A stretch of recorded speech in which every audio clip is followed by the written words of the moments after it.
Hello friends, welcome to my YouTube channel world GK.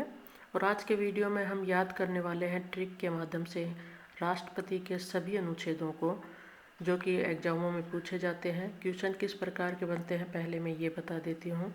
Question आता है कि भारत का एक राष्ट्रपति होगा, ये किस अनुच्छेद में है, और संघ की कार्यपालिका शक्ति राष्ट्रपति में निहित होती है, ये किस अनुच्छेद में उल्लेखित है। तो इस प्रकार के क्वेश्चन यहाँ से बनते हैं, यानी अनुच्छेदों से संबंधित क्वेश्चन अक्सर बन जाता है। तो इसी को ध्यान में रखते हुए मैंने ये ट्रिक बनाई है। तो आज के वीडियो में राष्ट्रपति से संबंधित सभी अनुच्छेद हम यहाँ पर याद करने वाले हैं ट्रिक के माध्यम से। वीडियो अच्छा लगे तो लाइक ज़रूर कर दीजिएगा। तो चलिए देखते हैं बिना देर किए। अब सर्वप्रथम हम ट्रिक देखेंगे। यहाँ ट्रिक हमारी कि राष्ट्रपति का कार्य निरावाचन देना ही नहीं है, बल्कि अवधि के अंदर पुण्य योग्य शर्तों के साथ शपथ का भी महायोग है। बहुत ही सरल ट्रिक है, इसको याद रख लीजिए कि राष्ट्रपति का कार्य क्या है।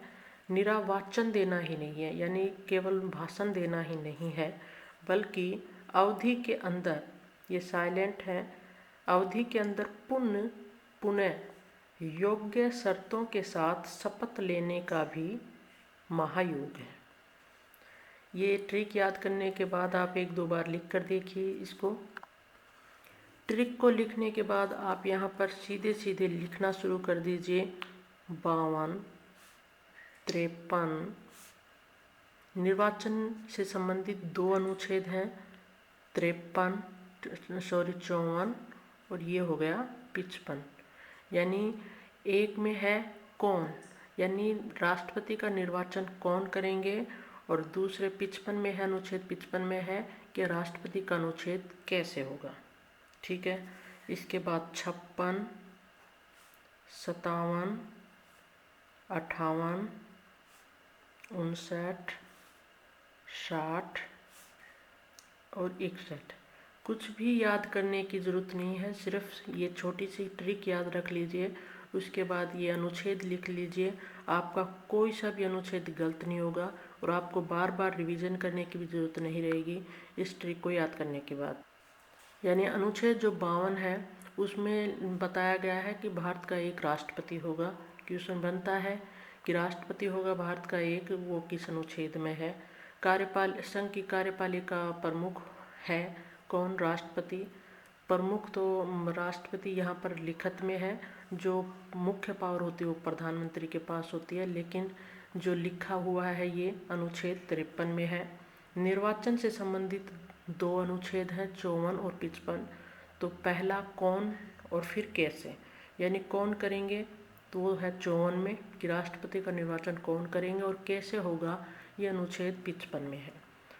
कितनी अवधि रहेगी ये अनुच्छेद 56 में है। पुनः निर्वाचन संबंधित 57 में दिया गया है।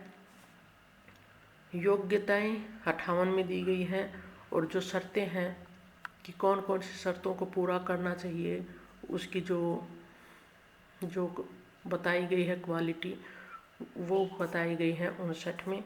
शपथ धारण करेगा किस प्रकार से 60 में बताया गया है, और महाभियोग द्वारा इसको हटाया जा सकता है वो किस में है, 61 में। वेरी इंपॉर्टेंट है 61, सभी इंपॉर्टेंट है और इजी से ट्रिक है, याद रख लीजिए, कोई आपको यहाँ पर कन्फ्यूजन नहीं रहेगा। राष्ट्रपति का कार्य निरावाचन देना ही नहीं है, बल्कि अवधि के अंदर पुण्य योग्य शर्तों के साथ शपथ का भी महायोग है। तो यहाँ से सीधे सीधे क्वेश्चन बन जाते हैं कि भारत का एक राष्ट्रपति होगा किस अनुच्छेद में है, तो 52 में है। संघ की कार्यपालिका शक्ति निहित है राष्ट्रपति में, ये 53 में दिया गया है। राष्ट्रपति का निर्वाचन से संबंधित दो है, 54 और 55। 54 में है कौन करेंगे और कैसे करेंगे, 55 में है। राष्ट्रपति की पदावधि के बारे में अनुच्छेद 56 में बताया गया है। राष्ट्रपति के पुनः निर्वाचन संबंधित किससे है, अनुच्छेद 57 से। पुनः निर्वाचन की बात करें तो प्रथम राष्ट्रपति राजेंद्र प्रसाद जो थे वो 2 बार निर्वाचित हुए थे, आप सभी जानते हैं, 1952 और 1957 में। तो वो था पुनर्निर्वाचन संबंधित। तो आप ध्यान रख सकते हैं किस अनुच्छेद में है, 57 में। राष्ट्रपति निर्वाचित होने के लिए योग्यताएं बताई गई हैं अनुच्छेद 58 में। राष्ट्रपति पद के लिए शर्तें रखी गई है अनुच्छेद 59 में, और शपथ के बारे में बताया है अनुच्छेद 66 में। और बात करें महाभियोग की तो वो बताया गया है अनुच्छेद 61 में। तो इस प्रकार के यहाँ से ऐसे क्वेश्चन निकलते हैं कौन से अनुच्छेद में क्या है। और मैंने आपको ट्रिक बता दी है, इनको देखकर घबराएं नहीं, ट्रिक लिखिए, उस पर फिर अनुच्छेद लिख दीजिए, आपके सारे ये अनुच्छेद निकट कर आ जाएंगे राष्ट्रपति से संबंधित। आज के वीडियो में इतना ही। वीडियो अच्छा लगा हो तो लाइक ज़रूर कर दीजिएगा।